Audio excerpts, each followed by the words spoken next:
far side consisted of millions of very small craters. There's two big ones.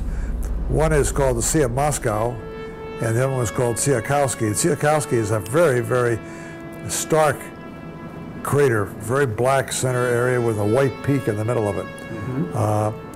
So they stood out quite a bit.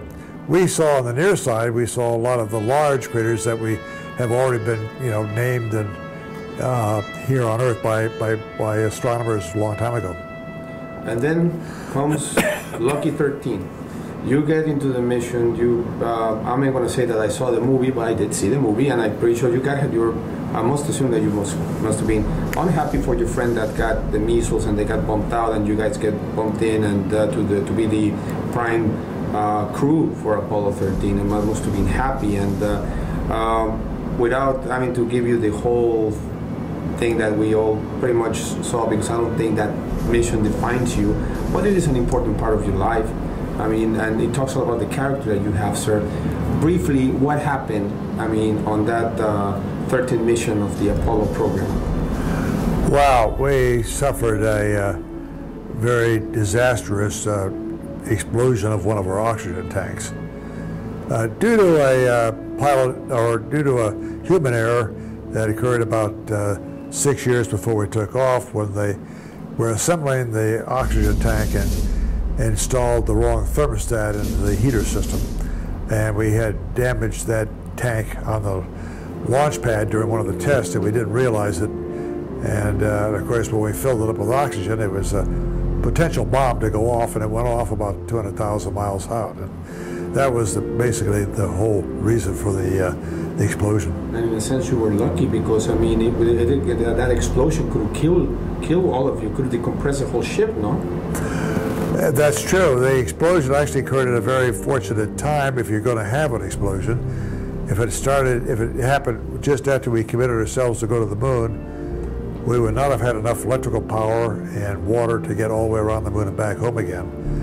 And had it occurred once we detached ourselves from the command module, went down to land on the lunar surface, we would never have had enough fuel in the lunar module to get out of lunar orbit to come back home. So the explosion, although is disastrous and really made me frustrated that I couldn't land on the moon, actually occurred at the right time for my survival. And I wanted to ask you about that, sir, and thank you for tuning me in for that. You work your entire lifetime for a goal. You dream about it. You have to be passionate to do what you do.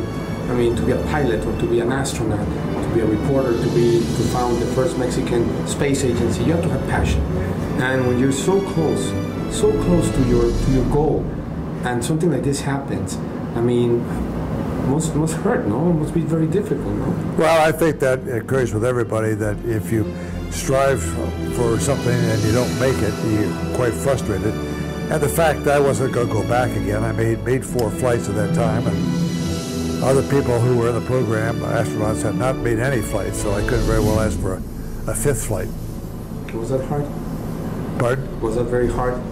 Yeah, it was hard to do that, but for about the first 5 or 6 years, I felt frustrated. But then, when I began to think about it, and when I finally started to write the book, and realized the tremendous amount of leadership and teamwork that was involved with the people down in the control center, then I realized that although it was a failure in its initial mission, it was quite a success in getting a crippled spacecraft back home safely. It was one of the greatest moments of NASA's history, no? I think it was. I think most people will agree that it was a milestone in our history. Naval aviator landing on a speck of concrete in the middle of, well, not concrete, but whatever the flight deck is made of, in the middle of the dark Pacific. Part of a program that you guys were all test pilots of something that has never done before. A mission that takes you out of Earth's orbit for the very first time, that depends on exact calculations. An Apollo 13 mission that you could easily lose control of fear, frustration, because it was hard. At least I'm not basing my information on the movie, but of the mission's data, the temperatures, extreme cold temperatures it has had, the not knowing if it's going to work. You could based upon on all of your experiences, you could think that Capitan Lovell is a fearless person, but when you're a human being, you have to be afraid of something, and I'm wondering, what is the one thing that Capitan Lovell is afraid of? Well, no, that's a good question. You have to realize that in preparing to go to the moon, like on Apollo 8, we very cautiously and for a long period of time work with the spacecraft, work with the people that were working on it, knowing all the aspects of it. So we had, first of all, a tremendous amount of confidence that the spacecraft itself and the people behind it would do a very good job on making sure that everything went right. We work on things like very good reliability of our systems, and we have redundancy where there's more than one. If one fails, we have another one. So although it was a milestone for going to the moon the first time, I felt very confident that everything was going to be okay. And if I didn't have that, I would never have stepped inside the spacecraft, you know. And in everyday life, make snakes, needles. I'm afraid of needles. I mean, I'm not afraid of flying. I'm going to fly on an F-16, as a matter of fact, on the, in 6 days, in 8 days from today, on the 20th, when I go back to Houston. And but I'm like scared to death of needles. I mean, any particular thing that maybe, I mean, in particular you might don't like that you're gibberish about? Not really. I mean, you know, there's so many things that could go wrong that if you started to concentrate and feel, you know, afraid of something going wrong, then you can't be pessimistic. You got to be optimistic. You got to say everything's going to work, and until something doesn't work, like it was on 13, then you begin to really scratch and start to figure out how can I get home. Two more and we're done, Captain. That's fair enough. The books, history books, will remember you for being the first human being of leaving Earth's orbit. Obviously, they're going to talk about your courage and the teamwork, the monumental teamwork to get you guys back alive in Apollo 13, and your wonderful family. You're a good man.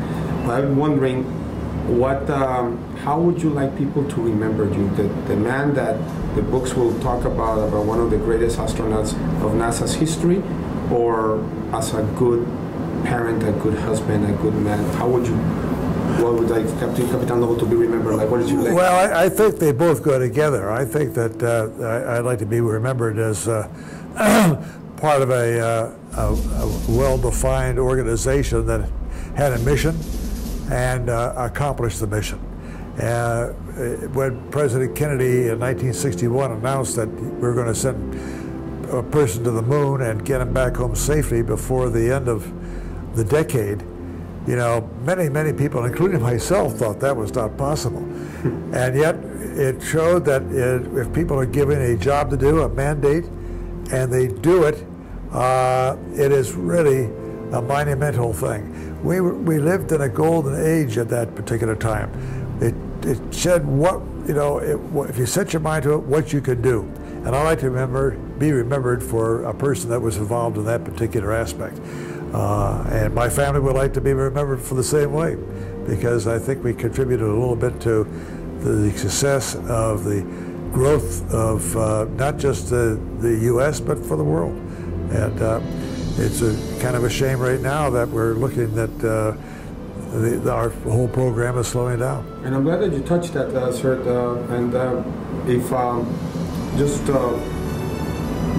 There's schools, for example, that requires millions of dollars to get better. There's a bunch of problems with our medical system, and people sometimes lack the interest, or perhaps it was the apathy of folks that canceled the Apollo 8 program, and also budget cuts. And today we're facing the same situation, a very bad recession as well.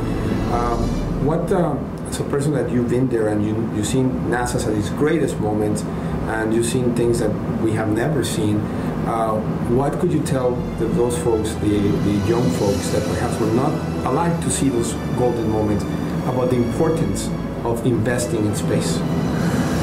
Well, I hope that everybody realizes, including the young people, that the things that we got from a healthy space program, for all the achievements that were made, spilled back into the everyday lives of people. who were not were not a part of the space program in the information systems.